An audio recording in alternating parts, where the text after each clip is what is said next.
We've got a new Fully Ramblomatic t-shirt available now at our dftba.com merch store. There is no middle finger big enough. That's what it says on the shirt. I mean, that wasn't me editorializing. Buy now.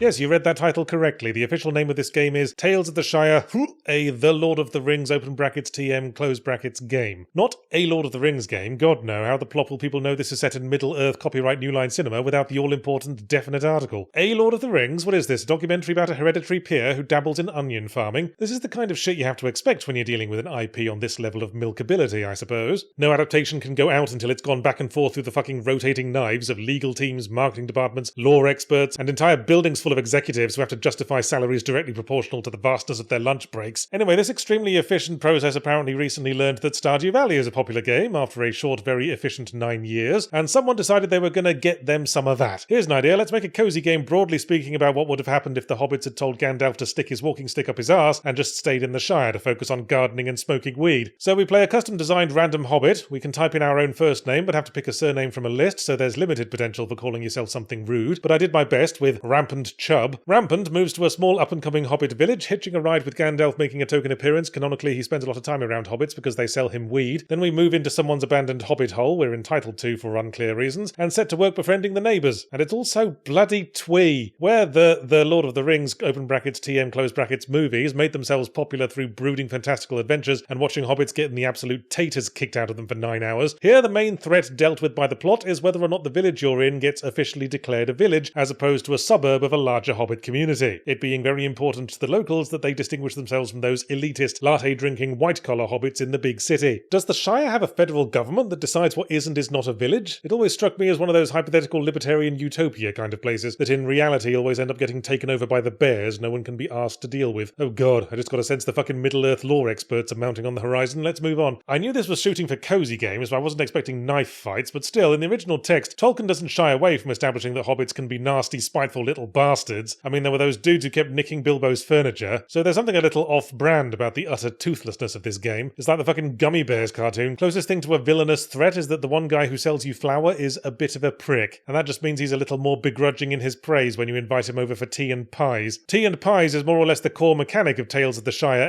the also Lord of the Rings copyright Tolkien estate forward game. You farm, you forage, you fish, you furtively fail to fuck your fellow furry-footed Facebook friends, but all of it is done in service to the time-honoured ritual of tea and pies. There's about 12 NPCs with actual names. The rest are random nobody hobbits that I assume are all hanging around waiting for someone else to die and free up a house. At any time you can invite some of the named neighbours to a meal at a specific venue, and doing so is the only way to build friendship, and building friendships is the only way to progress. The meals you have to cook with the food you farmed, foraged, fished and fermented, so you can see how tea and pies hangs over all of the gameplay loops like a big hungry kite. But if this is supposed to get us attached to the various hobbit NPCs, it cocks that right up a prancing pony. I don't know if you can romance them, I never got anyone's friendship level high enough to check, but everyone looks like fucking toddlers, so even though Samwise Gamgee's future wife is here, the thought of enacting my lifelong cuck fantasy just gave me the ick. I mainly can't get attached because firstly you've got to invite all of them regularly or they start getting stroppy, and when you do they go, "Sure, I'll come, please cook the following for me." You entitled little bitch, you eat what you're given, that's how dinner parties work. Do I look like a fucking food truck? Don't answer that. And then no one speaks during the party, and all have the exact same eating animations, and when they bugger off they're supposed to give you a present if your friendship leveled up, but they don't do it automatically. You've got to sprint after them as they toddle their way home, and go, "Excuse me, I think you forgot something, cough cough, hold out hand," like an ill-mannered valet. I have many little annoyances. It's a pain in the arse having to track down every quest giver in person to resolve every single fucking grow 3 potatoes mini-quest we're obliged to do to level up the activity clubs. And incidentally, saying joining an activity club instead of enslaved to a work detail is a useful tip for anyone planning to start their own libertarian cult. I wish there was a Dropbox at my home I could use to sell things instead of having to run to a merchant who might have gone home for the night, much as that might have scuppered your case whence cometh the Stardew Valley copyright lawsuit. These are nitpicks perhaps, but in a repetitive cozy zone-out game the little nitpicks mount up. They become the metaphorical pee under a mattress that means the princess can't sleep at night, but then maybe she shouldn't have drunk so much before bed.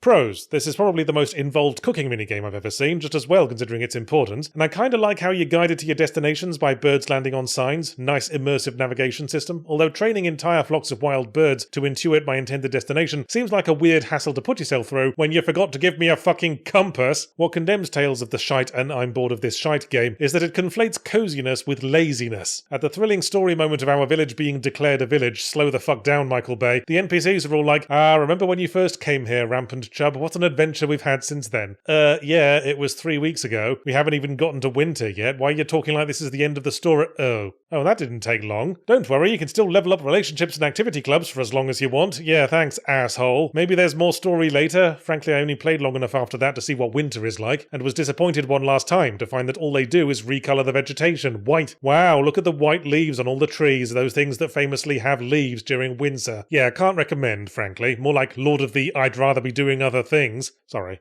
I meant to say the Lord of the I'd rather be doing...